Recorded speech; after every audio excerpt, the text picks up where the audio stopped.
Hello, ladies and gentlemen. It's Friday night. I shouldn't say tonight because people are going to be seeing this all the time from here on out. But anyway, it is Friday night and we're inside of Evelyn's Creations and we are doing a mermaid dress. Okay, this is her first time. I asked her if I could record her. She said yes. So, how are you feeling so far? I love it so So far. far, and you. I do, because now I can actually see it coming to life. Okay. So, All right. So if you saw me a couple nights ago, I'm starting to show you exactly how I create a after five gown for my clients, and I'm gonna take you step by step. Okay. And it was bad weather, so we got off to a bad start. I'm never late, but I was late for this because everybody was going behind because of the bad rain. Now, first, what I did, look at this right here. Let me step back a little bit. Let me move this back a little bit. Okay, we're in the back of the store, and I made a workshop back here so that you can actually see what I'm doing. But first of all, I made this into 4 pieces. This is the first piece where you took 3/4 of a yard of fabric.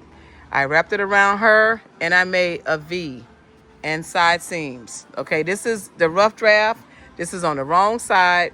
So when I get ready to sew, I'm already sewing this on like ready for action type sewing. Remember what I told you? When you work with authentic fabric, look at this. Look how beautiful this fabric is. You can't tell the right from the wrong. So we have this on the wrong side. This particular fabric could have been sewn either way. I'm going to show you this fabric. This fabric right here, it can be sewn where it's going down, or it could be sewn where it's going across. She chose where it will be sewn down. All right. So with this particular fabric, she can choose the way she wants the patterns to go. This is a real fitted dress, and it's for a slamming fundraiser. So we got to have these hips and everything dressed to the dime. So this is the first part. Let me go back over it. This is the first part right here where I took 3/4 of a yard. I made sure that she brought her proper undergarment. That's the key to a successful garment. She has on her fitted undergarment. So we can snatch this in and make sure we have no rolls. Okay, right here is where I'm going to put some darts. Right here, I wanted to have a little bit of orange in the front. So I cut this slightly so that I can have just a peak of color. I didn't want it all to be green. She didn't even know this, but I wanted some of the action to stay in the front, to draw attention to the front. Okay, so right here is over the shoulder. I'm sure we're going to slim this down at the shoulder because it's really hot. We're here in Florida. I will make a couple darts on the side here. This is where I can do all of the alterations on the wrong side without having multiple fittings. Okay. Secondly, I did this waist. This right here is to pull it in, to snatch it in on the waist. So I did this waist right here.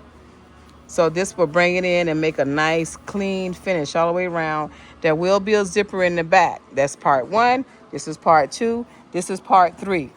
Now part 3, I'm gonna sit on my bench. I'll tell you about part 3. Okay, this is part 3 of this dress. Now, this right here is more like 35, 32 inches from the way she's tall. So part 3 is where I take the fabric around her, make sure I get some sweet spots in there. She's looking in a mirror right behind me, so she can see everything I'm doing. She can say yay, nay, or whatever. You know, she can tell me. She can use my hands to make the garment. So here we have the middle part.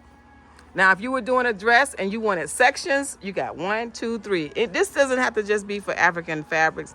This could be for any fabric that you can make this sectional dress.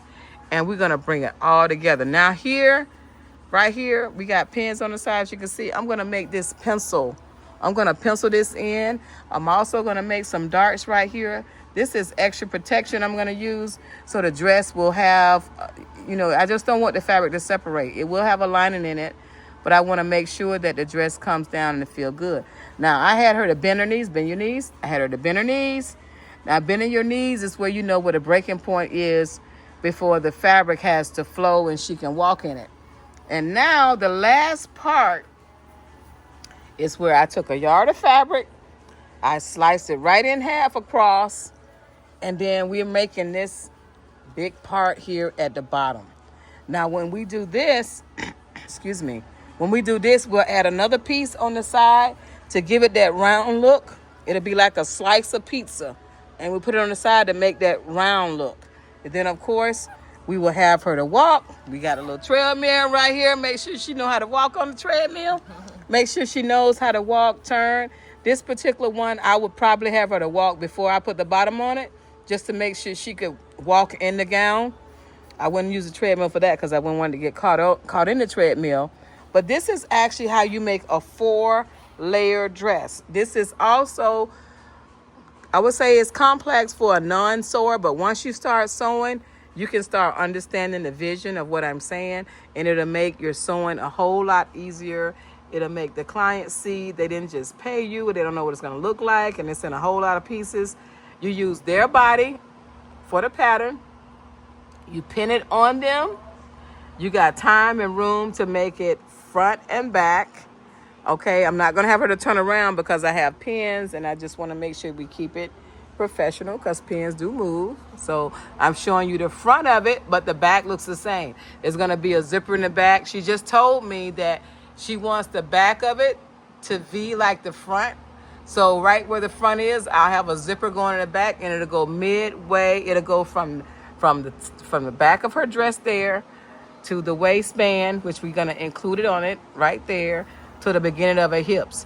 And when you have a garment that is really fitted, you have to have a longer zipper so it can get into the hips without her struggling with the hips and without her having to bring it over her head. This dress is really going to be full, and it's going to be out. And we're going to have this dress done for her in a week. She needed by the end of the month, but we got other things to do, so we got to get her out this dress so she can be worried about everything else.